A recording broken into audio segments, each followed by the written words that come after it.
celebra il giorno del patrono, San Vito, ed è a San Vito che abita Luigi Lai, che adesso vado a trovare. Buongiorno.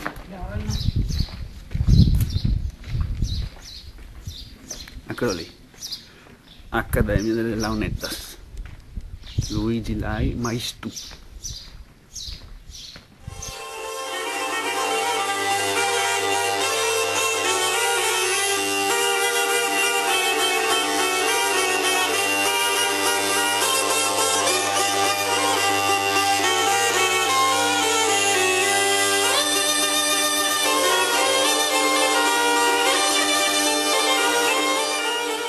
Le Launeddas sono uno strumento del cagliaritano e basta, no?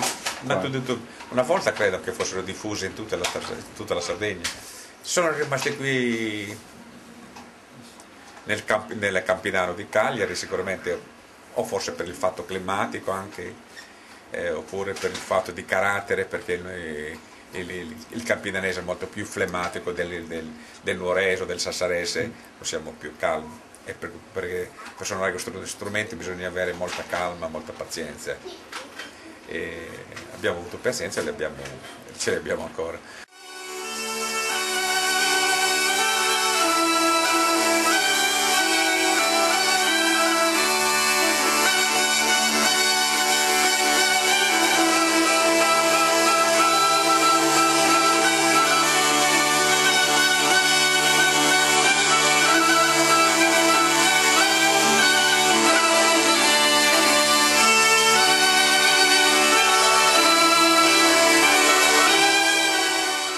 Uno strumento che ti ruba la vita, ti ruba il tempo nella vita per suonarlo bene.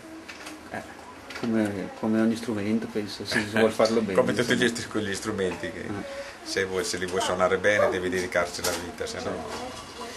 E una volta, i maestri di una volta lo facevano per mestiere oppure facevano solitamente qualcos'altro? Tutti facciamo un altro, anche io ho imparato il calzolaio, però l'ho fatto sì? solo fino a 22 anni perché non ho avuto tempo, siccome mi sono dedicato anche oltre alla Launeddas per la fisarmonica e anche il sassofono, quindi con questi due strumenti ho salvato le Launeddas e ho potuto fare sempre il musicista anche di professione quasi.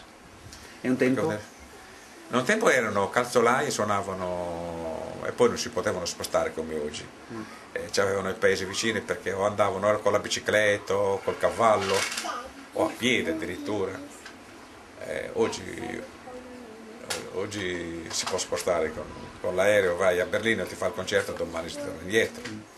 Prima non era così, anzi rimanevano a dormire anche nei paesi. Io anche se vado a Sassi ritorno a casa mia a dormire.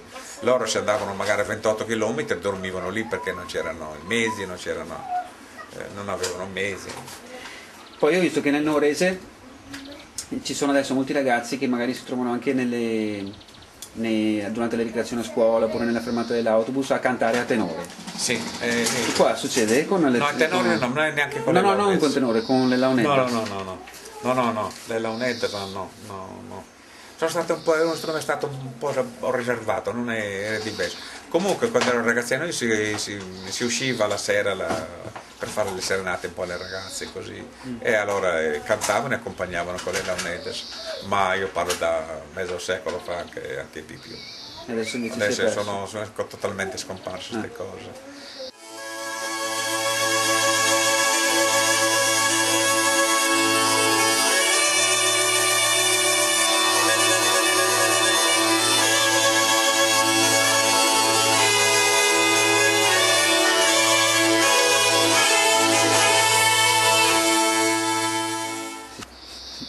La gente voleva divertirsi, era l'unico divertimento, non c'era altra possibilità di portarsi la ragazza o di vederla, almeno di vederla.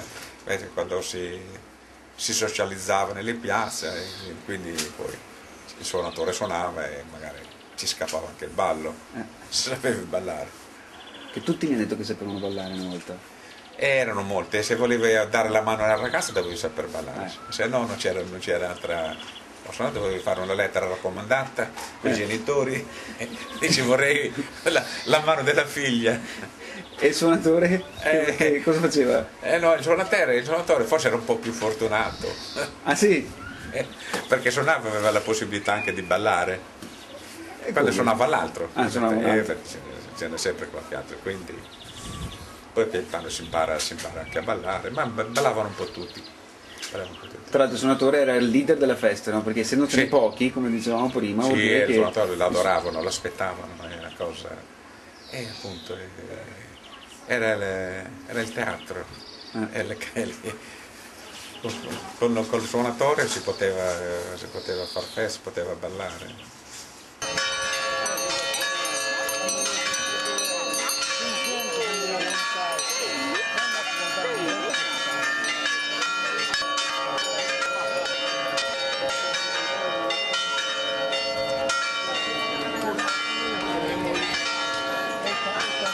Oggi festeggiano Sant'Isidoro, che è Sant'Isidoro. il patrono degli agricoltori, e quindi in onore del santo si portavano i giochi in processione, solo senza carri, senza nulla. E tutti belli colorati. È un po' bardati, sì.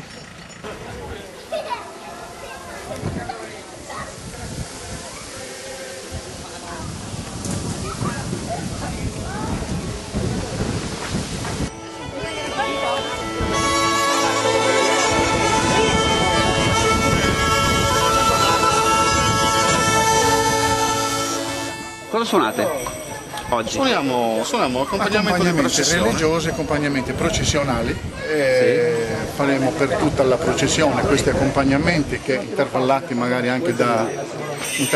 anche da canti religiosi, quindi niente, siamo qua per quanto riguarda tutto il circuito processionale a suonare le longhe.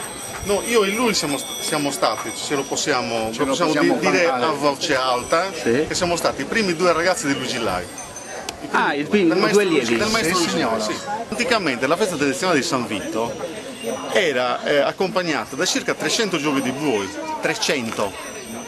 Cioè, ripetilo, 300 giochi di buoi, no? Mi spiego? Cioè, dicono, tra cui abbiamo anche delle foto storiche, che la processione con i buoi iniziasse sempre da questa strada. da questa strada. Al termine, degli ultimi giochi di buoi, c'erano già i primi che erano partiti in rientro. Mi spiego? Quindi, perché il paese si doppiavano. Sì, perché il paese era agropastorale, quindi. E invece oggi ce ne sono 4. Beh, oggi purtroppo ci sono solo mezzi agricoli meccanici. Bisogna fare con i trattori adesso la processione. Ma preferibile i campanelli dei buoi che dei trattori. Che l'abbiamo provata anche così, non è una bella cosa. Ah sì? No, sì. Quella è una carne valata forse. Non l'abbiamo più rifatta. I balli I balli si fanno? No, non si fanno perché anche questo è un grosso handicap. Purtroppo un tempo si facevano, adesso si dimentica un po' di quanto riguarda la cultura del ballo, perché tempo addietro, prima, per esempio dopo la processione si facevano i balli, quindi un minimo di tempo riservato a quello che riguarda il ballo sanvitese, o meglio dire ballo sarrabese. Il ballo tuttora purtroppo è stato relegato solamente alle esibizioni folcloristiche. Mi spiego, è sparito un po' quel ballo tradizionale che era proprio il ballo classico di dopo la processione, dopo la messa, no, dei balli in piazza. Quel ballo spontaneo è un po' andato a mancare. Documentazione. Stanno partendo. Sì, stanno partendo. Stanno partendo? Mi lascio lavorare. Dopo, sì, adesso non vi preoccupate, farò. Dai, no, Grazie mille. la unenda.